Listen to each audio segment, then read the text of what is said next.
A very good evening, Zimbabwe. Welcome to Livetalk Diaspora Forum. We are coming to you live from Studio 7 at the Voice of America in Washington this Wednesday, November 9, 2022. I'm your host, Jonga Kandemiri.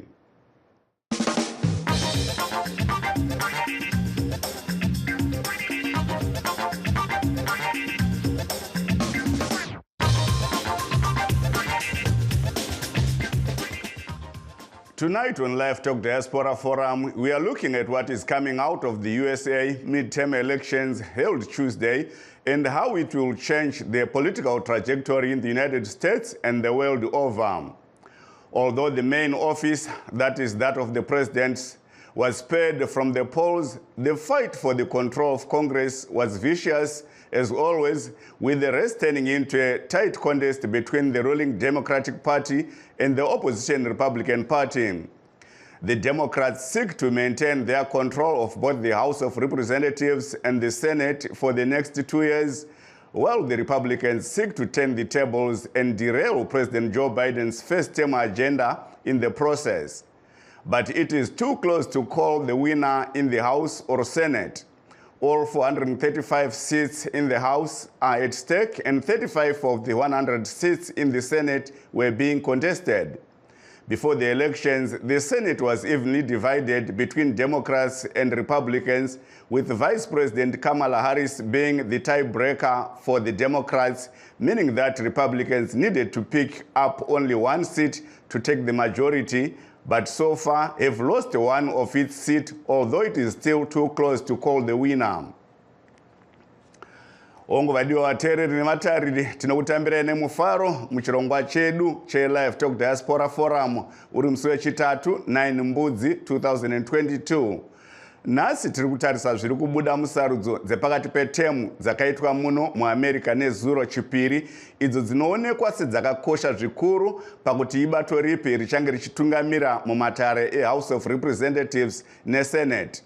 Veruzhinji vaitarisira kuti bato rinopikisa reRepublican Party richatsukisa matunhu mazhinji panaikwikwidza, asi zvinenge zvisiri kubuda saizvozvo sezvo bato riri kutonga reDemocratic Party riri kuramba rakabata zvigaro zvarakanga riinazvo kare kune mamwe matunhu richitotorera veRepublican Party zvimwe zvigaro.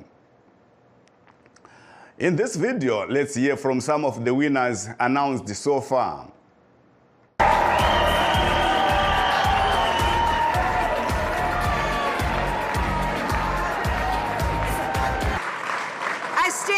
You tonight, proud to be the first woman and the first gay person ever elected governor of Massachusetts.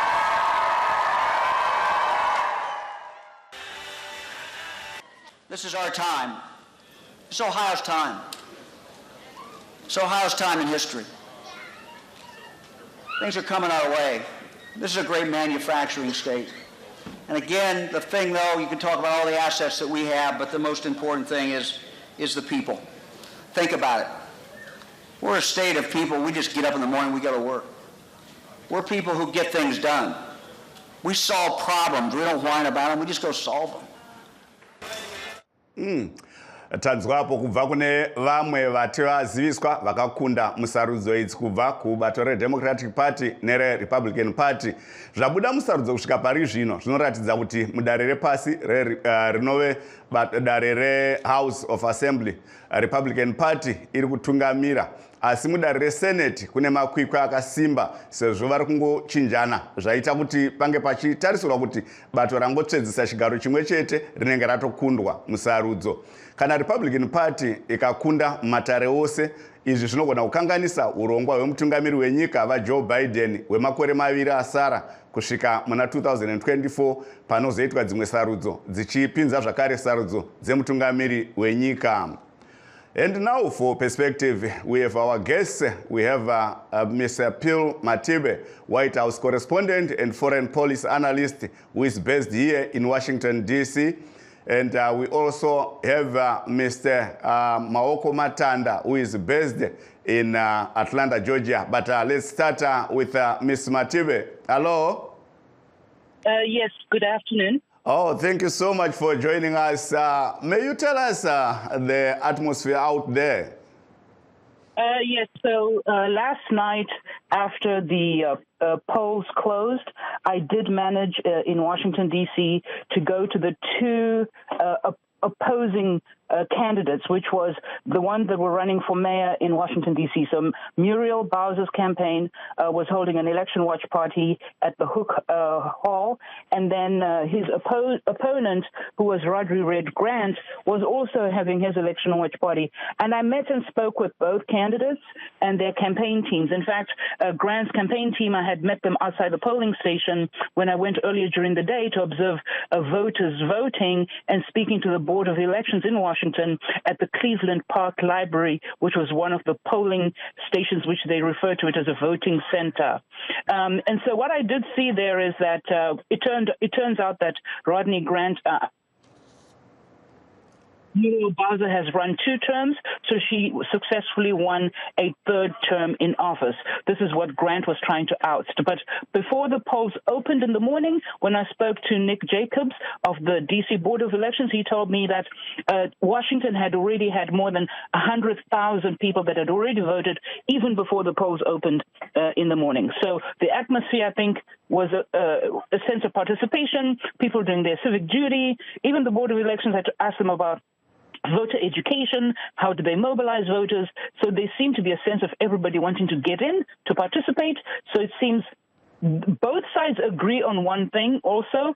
The majority of Republicans, at least more than 80%, agree the country was going in the wrong direction, but for one reason. And then also the Democrats on their own side also agreed that certainly with inflation and the economy, they also felt the country was going in the wrong direction. So they both agree at least on one thing, that they feel the country was going in the wrong direction, but they just point to different reasons why they believe the country was going in the wrong direction. Thank you. Before the elections, there was talk of battlegrounds, and I think we had 6 of these states. What are you seeing that is coming out of these battlegrounds? Yeah, you raise a very, very important question here. So just before the elections going in, I had been speaking with Doug Schwartz, who runs he's the director for the Quinnipiac University poll. And one of the things that they had been watching was, for example, the Senate races, right? So the Democratic incumbent in Georgia, Senator Ralph Warnock, who was facing the Republican challenger, Herschel Walker, who was the former football star here in the United States.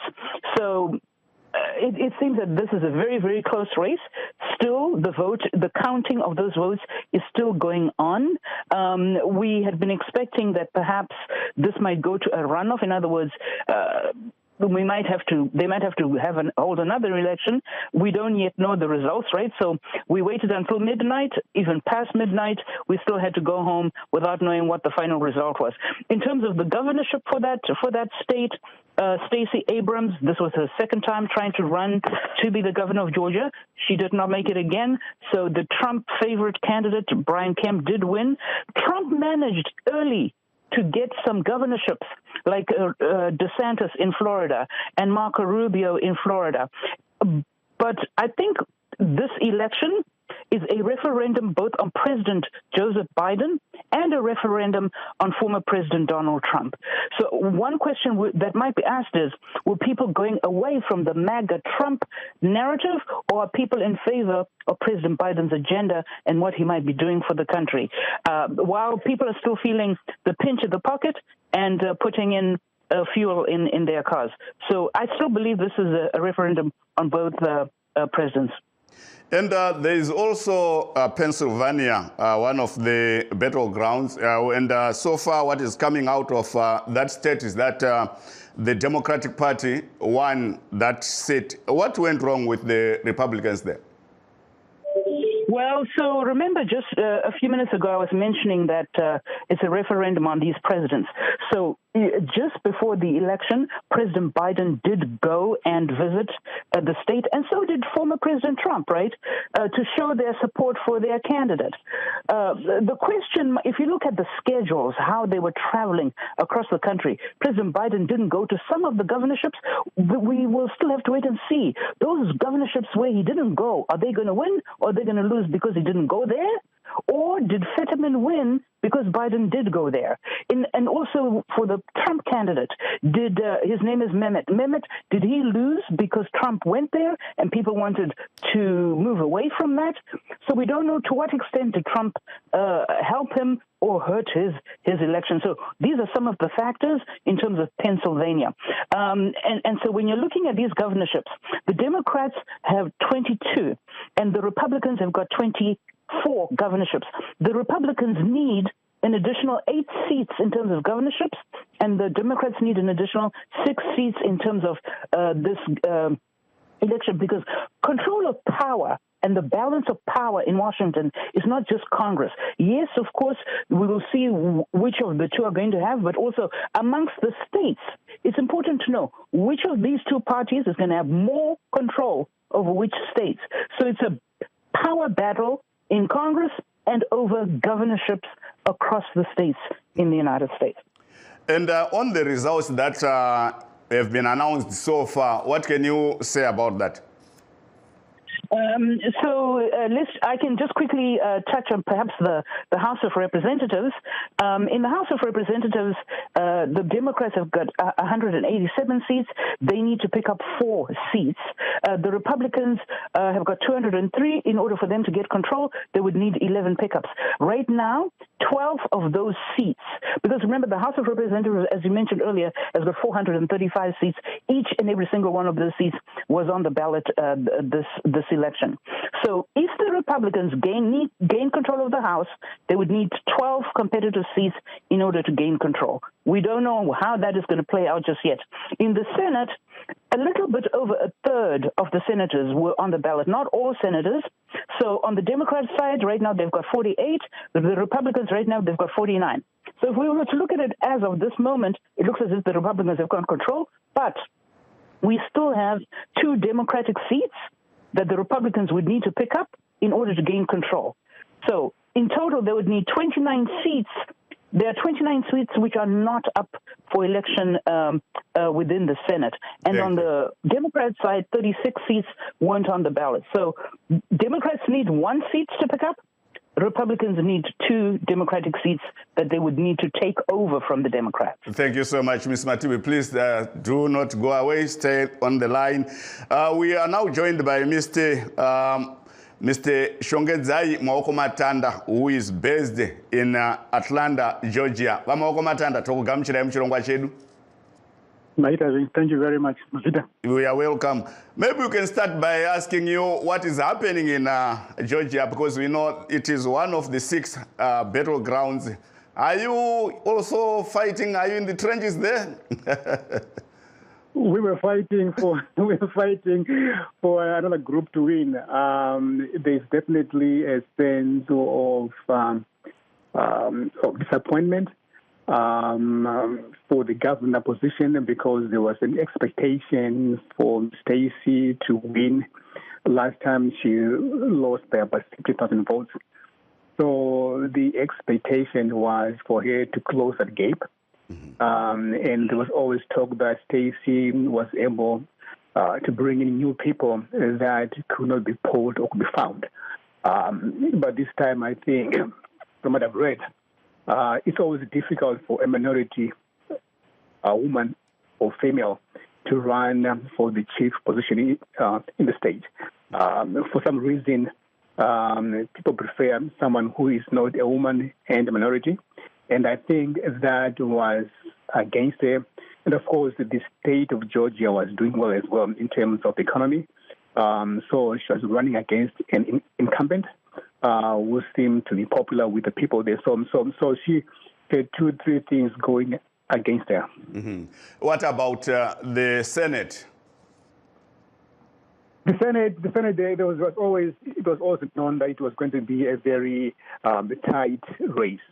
Now, if you look at the results that came out, Warnock was able to peel off about 150,000 votes that would have gone to Walker.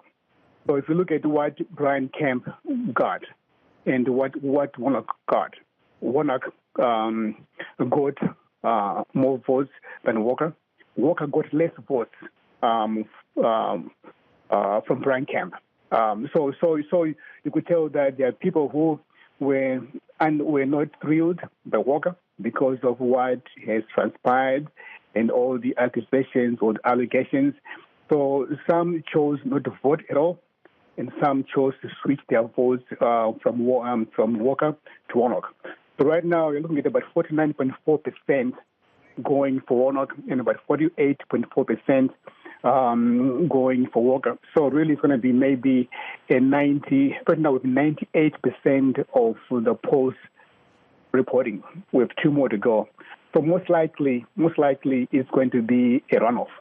But Warnock has been there before in 2020 against another sitting senator. We went through a runoff and he won by about 90,000 votes. So it's going to be a very close one.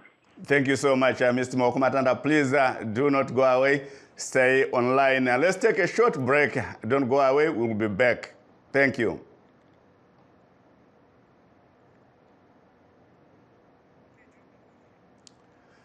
Yes, for those that have just joined us, please note that we are streaming live on our Facebook pages, VOA Shona, VOA Studio 7, and VOA Ndebele. We are also live on YouTube, VOA Zimbabwe. Now we are going back to our topic, the US midterm elections. And we know that these elections, they could have a significant impact on Ukraine, where US support is invaluable in the war effort. And we have VOA's Myroslava Gongadze, who has more from Ukrainian citizens and experts on the US vote.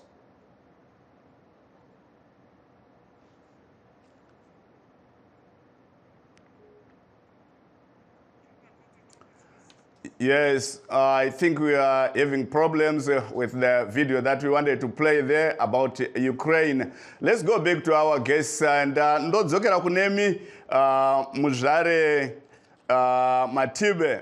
Zvii zvamungataura pane zviri kubuda musarudzo dziri kuitwa kana dziri kuverengwa iye zvino sarudzo dzakaitwa nezuro asi zviri kuverengwa zvatanga kutoburiswa. Zvii zvamungataura pamusoro pazvo? Right. So I think right now the best thing is people have to be patient. What I can say is handina kuona vanhu vachirwisana kana zvetinosimboonzwawo kune mamwe ma-election kuti pane intimidation kana violence kana kumboonawo mapurisa ari pedyo, you know, with people.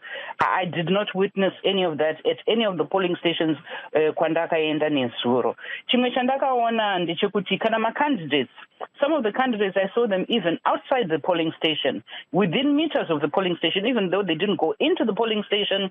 That to me caught my eye because in other places we know that it might not be allowed, but it seemed here it's allowed. Another thing which I observed is inside the polling station, each political party or each candidate can have what they call an election watcher. Anenge akamira paipai munhu panenge akuratidza chitupa kuti zvichichekwa zita panhingirikini pavoters roll paipai. And it's allowed. They don't disallow it. What is the purpose of having that person? I did speak with one of the Dr. Lisa Bryant. Vakanditsanangura kuti zvinokodzera kuti they have that person aripe achitarisa kuti vacho vanenge vasei vachishanda for that election commission kuti vasakanganise and turn my voters away. They'll be checking to see, is something being asked of that voter which should not be asked, and why is that voter going to be turned away? They've got the right to stand for their political party, which I've not seen happening, for example, in our elections, like, say, Zimbabwe or anywhere else in the African continent. Another thing is, usually, we say we always get the West and the United States observers in our election. Here, the United States did invite international observers. Yes. So what I do know is Mangwana Mswa actually is going to be today. The election observers, they're going to be holding their press conference. Saka tinenge takamirirawo ndine shungu dzekunzwawo kuti iwe vanenge vaine zvizvaurida kuzotaurawo zvavaito observe in these elections. So there are a few things which were interesting for me to see, to compare with other elections in which go elsewhere. My election, but yeah, these are some of the things. The elections here in the United States, they are massive because you've got Yeah. hundreds of elections that are running concurrently in multiple jurisdictions with multiple different types of election commissions, more than 50 election commissions running all at the same time on the same day. It's a extremely mega super in terms of size of the type of an election that is held here in the United States. That makes it unique, I believe. Thank you so much. Please do not go away. Don't go away, Ms. Matiwe. And also, before I go to Mr. Maoko Matanda, I earlier introduced the issue of Ukraine. The U.S. midterm elections, they could have a significant impact on Ukraine, where U.S. support is invaluable in the war effort. And we have VOA's Myroslava Gondaz, who has more from Ukrainian citizens and experts on the U.S. vote. On the streets of Kyiv, people worry not only about Russia's next attack, but also about how the U.S. midterm elections will affect support for Ukraine. Ukrainian officials and citizens hope, no matter who takes control of Congress, that U.S. aid for Ukraine will continue. Mykola Davydiuk is a political analyst based in Kyiv. We don't have some favorites, or we don't have the party which we would like to win. Our main reason to continue our partnership in Ukraine, to receive some weapons, money, political support, geopolitical support, diplomatical support. He emphasizes that for Ukraine, having the U.S. as a stable partner is crucial. And Davydiuk says he believes remarks by both Republicans and Democrats questioning America's approach toward Ukraine is more about campaigning rhetoric than U.S. policy shifts. I'm more than convinced that the support will remain in the because we are not only good friends. We are really big partners which have common values. We are both on the side of Western democracy and fighting against autocracy and dictatorship. Davydiuk's colleagues see potential issue with continued support from the U.S. However, we can face a problem if a Republican majority emphasizes their opposition and takes a more critical look at the budget proposals of the Biden administration. As they have already said, no more blank checks. They will try to have more control over the budget process and control the spending. According to the Kyle Institute's Ukraine support tracker, the U.S. total commitment in military, financial, and humanitarian aid for Ukraine exceed $52 billion. European Union countries and institutions have committed over $29 billion. Ukrainians on the street of Kyiv consider the U.S. support of Ukraine critical and voice hope for a firm U.S. commitment to Ukraine and its effort to win and recover from the war. I think the support will continue. It is really needed, and I think they understand that. I am worried. I would like the support to continue. We will win faster if they support us. We would like the forces who support Ukraine to win and continue to support us, not only during the war. I hope the support will continue. If not, we will win on our own anyway. Myroslava Gongadze, VOA News, Warsaw, Kyiv. Manzwa kubva kumutori wenhau weVOA anga ari muguta guru reUkraine reKyiv achitaura nevagari venyika iyo zvizvarwa zveUkraine pamusoro pesarudzo idzodzo vachipawo pfungwa dzavo. Vamwe vari kutya kuti dzimwe nguva bato reRepublican rikawana zvigaro zvakawanda rinogona kumisa matanho anga achiitwa ekubatsira Ukraine pahondo yairi kuita neRussia anga achiitwa nemutungamiri weAmerica vaJoe Biden. Vari kutya kuti dzimwe nguva maRepublicans anenge akuti no more blank checks, asi vamwe vari kuti aiwa vanotarisira kuti America ishamwari zvisinei kuti ibato ripi riri kutonga. Vamwewo vachita tinenge takuzoona kuti zvinenge zvichifamba sei tomboti rubatsiro rwamiswa. Todzokera kune vadare vedu vatiinawo tombonzwa kubva kuna vaMaoko Matanda.